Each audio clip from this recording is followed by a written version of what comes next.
for the chutney test.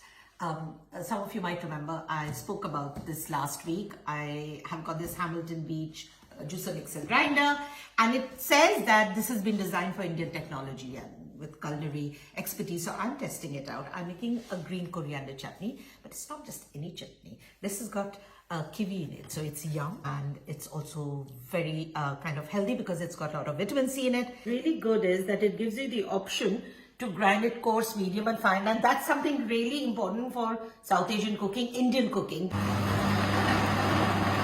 Wow, beautifully blended.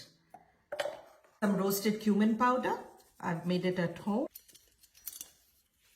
Lime juice, salt, and I also add a pinch of sugar. This has passed my chutney test. I'm really pleased with it. Fresh, zingy, really good.